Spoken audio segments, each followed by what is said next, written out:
بسم اللہ الرحمن الرحیم۔ السلام علیکم۔ فرعون کے ہلاکت کے بعد بنی اسرائیل اس کے پنجے سے آزاد ہو کر سب ایمان لے آئے اور حضرت موسیٰ علیہ السلام کو خداوند کریم کا یہ حکم ہوا کہ وہ 40 راتوں کا کوہ طور پر اعتکاف کریں اور اس کے بعد انہیں کتاب تورات دی جائے گی۔ چنانچہ حضرت موسیٰ علیہ السلام کوہ طور پر چلے گئے اور بنی اسرائیل کو اپنے بھائی حضرت ہارون علیہ السلام کے سپرد کر دیا۔ آپ 40 دن تک دن بھر روزہ دار رہ کر ساری رات عبادت میں مشغول رہتے اور ادھر سامری کو بنی اسرائیل کو گمراہ کرنے کا موقع مل گیا۔ بنی اسرائیل میں ایک شخص تھا جس کا نام سامری تھا، جو طبعی طور پر نہایت گمراہ کن آدمی تھا۔ اسرائیلی روایت میں ہے کہ سامری کی ماں نے برادری میں رسوائی اور بدنامی کے ڈر سے سامری کو پیدا ہوتے ہی پہاڑ کے ایک غار میں چھوڑ دیا تھا، اور حضرت جبرائیل علیہ السلام نے اللہ کے حکم سے اس کو اپنی انگلی سے دودھ پلا پلا کر پالا تھا۔ اس لیے یہ حضرت جبرائیل علیہ السلام کو پہچانتا تھا۔ اس کا پورا نام موسیٰ سامری ہے اور حضرت موسیٰ علیہ السلام کا نام بھی موسیٰ ہے۔ موسیٰ سامری کو حضرت جبرائیل علیہ السلام نے پالا تھا اور حضرت موسیٰ علیہ السلام کی پرورش فرعون کے گھر ہوئی تھی، مگر خدا کی شان کہ فرعون کے گھر پرورش پانے والے موسیٰ علیہ السلام تو خدا کے رسول ہوئے، اور حضرت جبرائیل علیہ السلام کا پالا ہوا موسیٰ سامری کافر ہوا اور بنی اسرائیل کو گمراہ کر کے اس نے بچڑے کی پوجا کرائی۔ اس بارے میں کسی عارف نے کیا خوب کہا ہے، یعنی جب کوئی آدمی ازل ہی سے نیک بخت نہیں ہوتا تو وہ بھی نامراد ہوتا ہے، اور اس کی پرورش کرنے والے کی کوشش بھی ناکام اور نامراد ہوتی ہے۔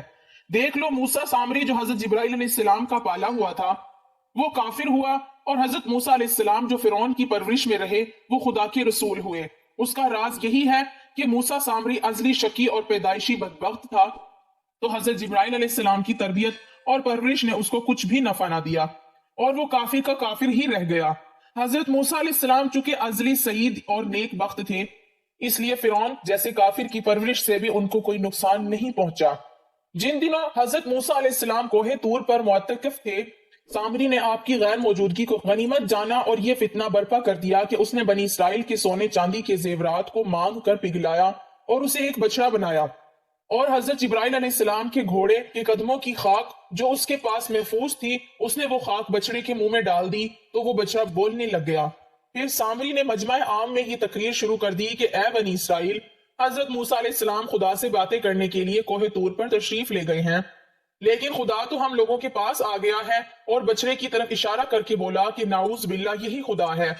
سامری نے ایسی گمراہ کن تقریر کی کہ بنی اسرائیل کو بچڑے کے خدا ہونے کا یقین آ گیا اور وہ بچڑے کو پوجنے لگے، اور 12,000 آدمیوں کے سوا ساری قوم نے چاندی سونے کے بچڑے کو بولتا دیکھ کر اس کو خدا مان لیا اور اس کے آگے سر بسجود ہو کر اس بچڑے کو پوجنے لگے۔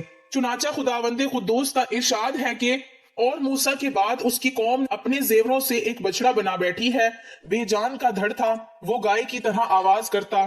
جب 40 دنوں کے بعد حضرت موسیٰ علیہ السلام خدا سے ہم کلام ہو کر تورات شریف ساتھ لے کر بستی میں تشریف لائے اور قوم کو بچڑا پوجتے ہوئے دیکھا تو آپ پر بے حد غضب و جلال طاری ہو گیا۔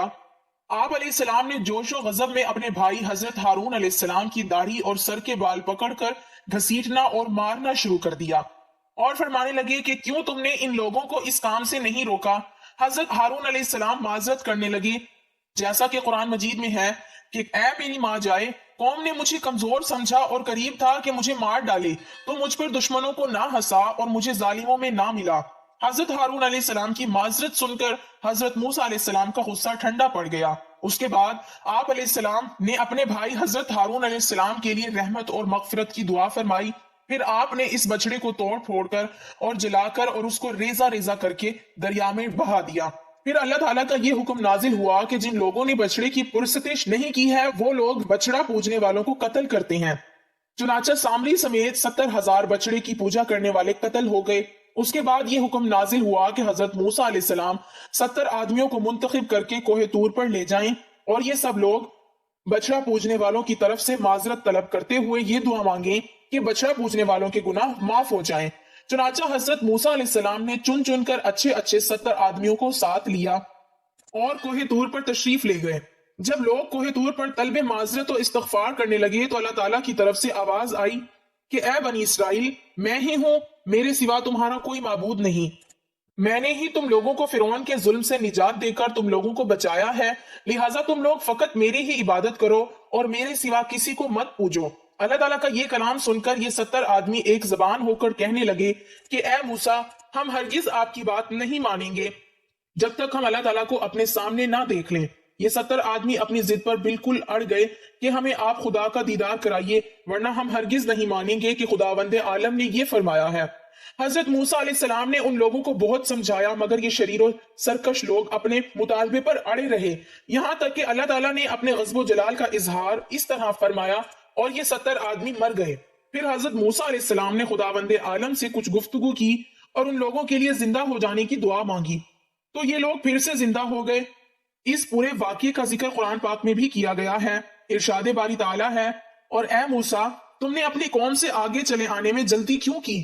کہا وہ میرے پیچھے آ رہے ہیں، اور اے پروردگار، میں نے تیری طرف آنے کی جلدی اس لیے کی کہ تو خوش ہو۔ فرمایا ہم نے تمہاری قوم کو تمہارے بعد آزمائش میں ڈال دیا ہے، اور سامری نے ان کو بہکا دیا ہے۔ اور موسیٰ علیہ السلام غم اور غصے کی حالت میں اپنی قوم کے پاس واپس آئے اور کہنے لگے کہ اے میری قوم، کیا تمہارے پروردگار نے تم سے ایک اچھا وعدہ نہیں کیا تھا؟